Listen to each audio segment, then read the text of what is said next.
মেয়েদের তো সংসারে কাজের কোনো হিসাব দেওয়াই যায় না, কি কাজ করি না করি ছাতামাতা নিজেরাও বুঝি না, কোথা দিয়ে সময় চলে যায়। আর অনেক সময় এটাও শুনতে হয় সারাদিন কি করো। আমার তো শুনতে হয়, আমার বর মাঝে মাঝেই বলে, বলে না যে সেটা নয়, মাঝে মাঝেই বলে।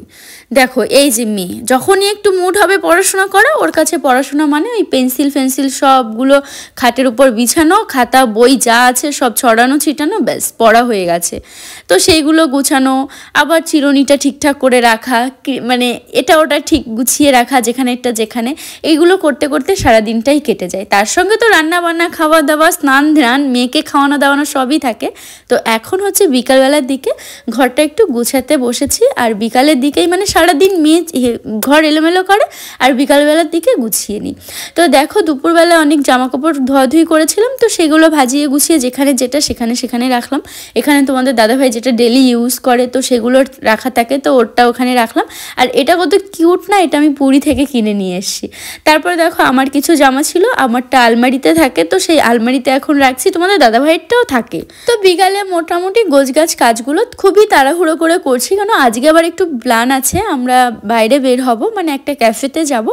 তো সেখানে যাব, তো তার জন্য মানে যেহেতু রাত্রেবেলায় রান্না করেই যাব, তোমাদের দাদাভাই খাবে তার জন্য।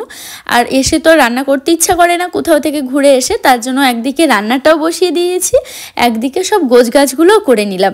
আর কোথাও গেলে না ঘরে এসে অগোছালো দেখলে একদম ভালো লাগে না, তার জন্য ঝটপট করে 1 ঘন্টার মধ্যেই সব করে নিলাম, কেন 5টার সময় হচ্ছে আমরা বের হব। কি খাবে সব কিছু রেডি করে নিয়ে নিলাম। আর দেখতেই পেলে আর যতগুলো ভাত রয়েছে গরম করলে হয়ে যাবে, কেন ভাত অনেকই রয়েছে।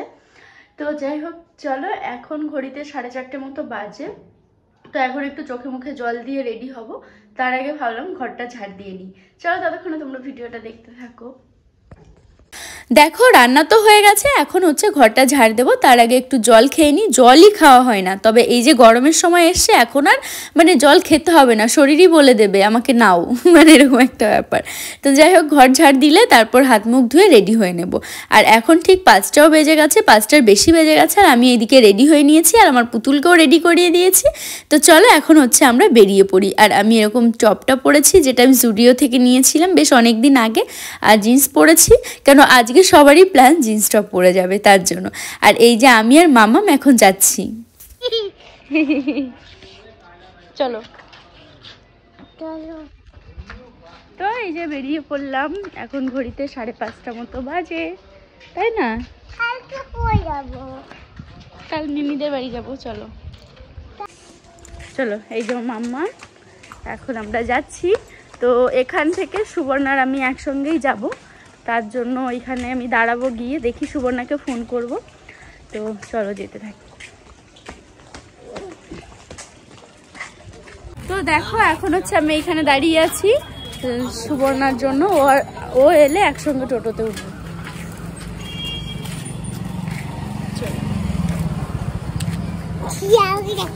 এই যে দেখিস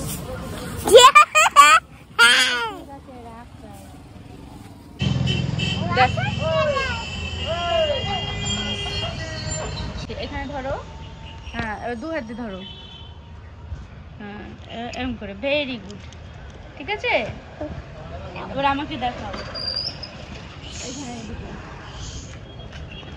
দেখা ভালো করে উঁচু করে দেখিয়েছো, হ্যাঁ দেখা যাচ্ছে ভালো করে। দেখো আমার মামাম কিন্তু আমাকে ভিডিও করে দিচ্ছে, অনেক কিউট লাগছে। মামাম ফোনটা এমন ভাবে ধরেছে, আমি জানি না আমাকে কতটা দেখা যাচ্ছে। এরকম করো, আরেকটু বড় হলে মামাম আমাকে ভিডিও শুট করে দেবে।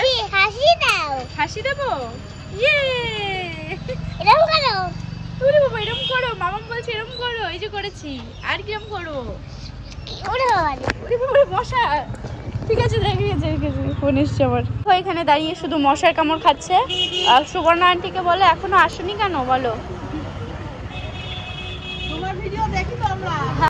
তারপর সুবর্ণার জন্য ওয়েট করতে করতে ও দেখলাম একটা টোটো নিয়ে চলে এসছে, তারপর আমরা উঠেও পড়লাম। আর আমরা এখন যাব একটা একটা চায়ের হাট বলে একটা ক্যাফে আছে, তো সেখানেই যাব। মানে ওখানে চা, বিশেষ করে চা পাওয়া যায় অনেক ধরনের, তাছাড়া স্ন্যাক্স আইটেম অনেক থাকে। তো দেখো এখন আমরা সবাই একসঙ্গে দেখা করে নিলাম, এখন এক টোটো করেই যাচ্ছি। এটা হচ্ছে শ্যামনগরের কাছে, মানে শ্যামনগর আর কি। তো চলো এবার যেতে থাকি, আমাদের কিছুটা সময় লাগবে। বাসুদেবপুর মোড়ে নেমে আসলে এই সাইডটা কখনো সেরকম আসা হয় না, তবে এখান দিয়ে যখন যাই এই হাইওয়ে দিয়ে, ধরো কল্যাণীতে গেছিলাম, তারপর এদিক ওদিক গেলে তখনই যাওয়া হয়, কিন্তু খুব ভালো একটা চিনি না। তো ওই বাসুদেবপুর মোড় আর কি, ওই জায়গাটা, ওখানে নামলাম, দিয়ে তারপর রাস্তা আর কি পেরিয়ে দিয়ে এলাম। তো এটা একটু ভেতরে, তো এটা চায়ের হাট, অনেকের মুখে শুনি, তো আমরা আজকে এলাম। আর বাচ্চা নিয়ে একদমই ঠিকঠাক না, বা কেননা এখানে একটু অন্ধকার অন্ধকার, তারপর মশা এত বেশি না, বাচ্চা টাচ্চা নিয়ে আসার মতো জায়গা না। তো যাই হোক, এমনি বয়ফ্রেন্ড গার্লফ্রেন্ড বা কাপল হাজব্যান্ড ওয়াইফ এলে বেশি ভালো আর কি, সেরকম একটা জায়গা। আর এই যে এখন আমরা বসে পড়েছি, ফার্স্টেই তো কতগুলো মশার কামড় খেলাম, তারপর বাচ্চাদের কিচির মিচির, মানে ওরাও খুব আনন্দ করছিল সবাই সবার সঙ্গে। আর এখন হচ্ছে আমরা খাবারটা অর্ডারও দিয়েছি, একটু বাদে চলেও আসবে। হাই মশার কামড় খেলাম। এই দেখো প্রত্যেক চুমুকে আনন্দ।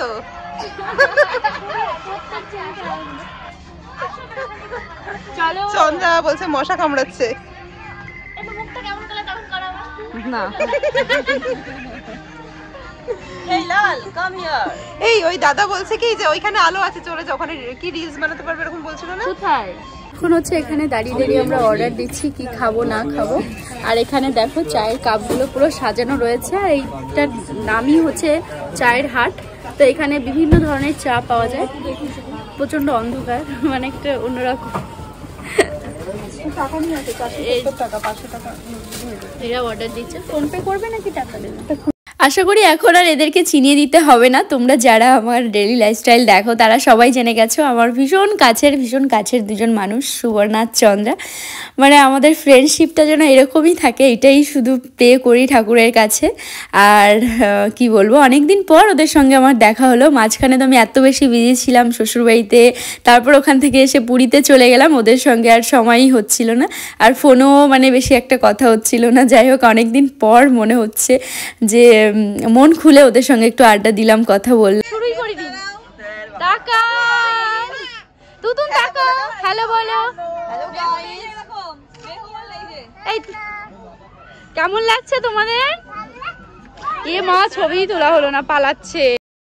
তারপর আমাদের অর্ডারটা চলে এসছে। আমি একটা ফিশ ফ্রাই নিয়েছিলাম, আর তিনজনা নিয়েছিল ফিশ কাটলেট, আর হচ্ছে মামাম সিঙ্গারা খেতে চেয়েছিল তো একটা নিয়েছিলাম, আর হচ্ছে একটা নর্মাল দুধ চা। তো এইগুলোই নিয়েছিলাম। আর এখানকার খাবার দাবার বেশ ভালোই দাম ছিল। এই চাটার দাম ছিল 20 টাকা, আর ফিশ ফ্রাই যেটা ছিল ওটা 70 টাকা, সিঙ্গারাটা ছিল 30 টাকা।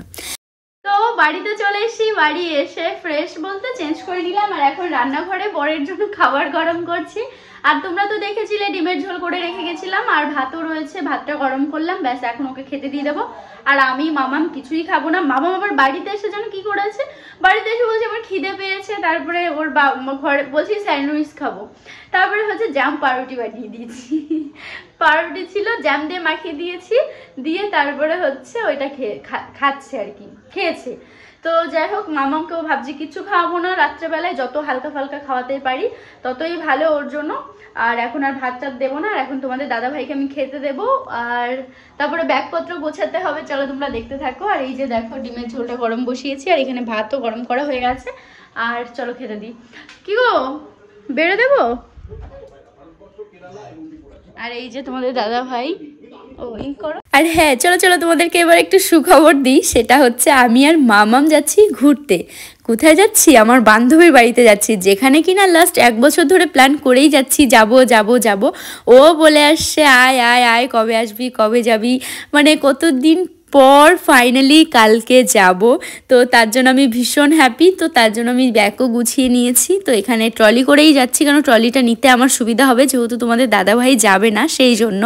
তো এখন কিন্তু অনেক রাত বেজে গেছে আর তোমাদের দাদাভাইকে খেতে দিলাম, ও মামাম শুয়ে পড়েছে আর আমি ভিডিও এডিট করছিলাম, কেননা কালকে যেহেতু যাব বান্ধবীদের বাড়িতে, তো তার জন্য ওখানে নেটওয়ার্কের প্রবলেম হবে, তাই আজকে এখনই আপলোড করে রাখবো, তাই এডিট করলাম আর সময়ও পাবো না এই জন্য। তো যাই হোক, কেমন লাগলো আজকে ব্লগটা জানিও। আর হ্যাঁ, সুবর্ণা, চন্দ্রা, সঙ্গীতা দি ভাই, তারপর আরেকজনও ছিল, তো আমরা সবাই মিলে বেশ মজা করলাম। আর আজকের প্ল্যানটা একদমই হঠাৎ করে হলো, দুপুর 2টোর দিকে ওরকম হয়ে 1টা 2টোর দিকে আর কি প্ল্যানটা হলো, আর আমরা 5টার দিকে সবাই চলে গেলাম। আর চায়ের হাট যাবো মানে কবে থেকে একটা প্ল্যান ছিল, তো ফাইনালি আজকে গেলাম, তো খেলাম, খুব একটা বেশি ভালো লাগেনি, মোটামুটি আর কি। আর এই আর কি। তো যাই হোক, চলো আজকে ভিডিওটা আমি এখানেই শেষ করছি, আর কালকে দেখা হবে খুব সুন্দর একটা ব্লগে। আর সত্যি বলতেই ফার্স্ট টাইম তোমাদের দাদাভাইকে ছাড়া যাচ্ছি, একটু হালকা টেনশন কাজ করছে আমার ভেতরে, কিন্তু আবার অনেক আনন্দও লাগছে। আর কি, পরের ব্লগে সবটা জানতে পারবে কোথায় যাব না যাব। আর যাই হোক, চলো আজকের মতো টাটা, সবাই খুব ভালো থাকবে, সুস্থ থাকবে, কাল দেখা হচ্ছে নতুন ভিডিওতে, টাটা।